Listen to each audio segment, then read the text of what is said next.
मैं आपको एक खूनी चुड़ैल पर मासूम लोगों की कहानी सुना सकता हूँ। एक गांव था जहां के लोग बहुत मासूम और नेक दिल थे। उनका गांव एक जंगल के करीब था, जहां एक खूनी चुड़ैल रहती थी जिसे लोग प्रीतनी कहते थे।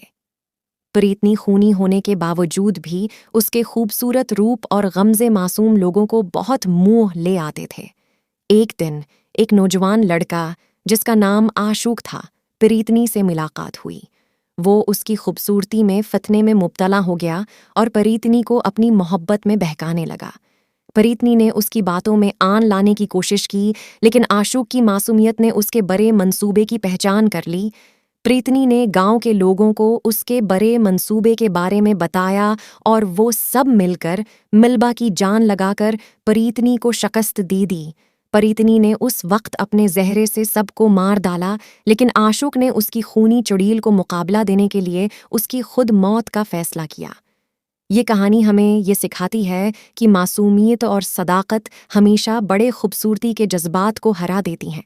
आशुक ने प्रीतनी से मुकाबला करने का फैसला किया और जंग शुरू हो गई। वो दबे हुए हिम्मत और इस्तिकामत से प्रीतनी के खिलाफ लड़ता रहा। इस जंग में आशुक ने उसकी मासूमियत और ईमान की ताकत से प्रीतनी को शिकस्त दी। प्रीतनी की हार के बाद वो उसके खूनी जिस्म को जगह देने के लिए तैयार हो गई। आशुक ने उसको दफन किया और उसके खूनी उसासे को जला दिया ताकि किसी को प्रीतनी के शर से बचाया जा सके। गांव के लोग खुश हो गए कि आशुक ने उन्हें प्रीतनी के खतरात से नजात दिलाई। ये वाकया उन्हें ये सिखाता है कि हकीकी शजात उस वक्त जाहिर होती है जब आप दूसरे लोगों के लिए खुद को कुर्बानी देने के लिए तैयार हैं।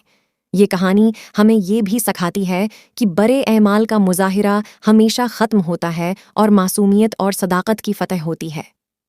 ला शक, ये कहानी हमें ये भी याद दिलाती है कि गहरे रिश्ते और कुर्बानी दारी के ज़रिए हम लोग एक दूसरे के ख़तरात से बचा सकते हैं।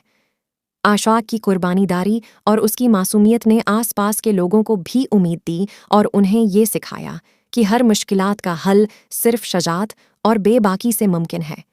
ये कहानी एक अहम पैगाम देती है। जब हम माशमालालें तो हमारी फैबनावारी यारिंग बरसेउंडा फैमा माशदा हुमर हमरे सदैम मर्चटी फैमारी हैमी हमारे करनेंग दी कहने हपका बरसानी फैसमोन बाजिकिंग। कोई और सवाल हो तो बराह करम पूछें। इस कहानी का सबसे अहम सबक ये है कि मासूमियत, कुर्बानी दारी और दूसरों के लिए खुद को फदा करना हमेशा बड़े खूबसूरती और नीकी की फतह ले आता है।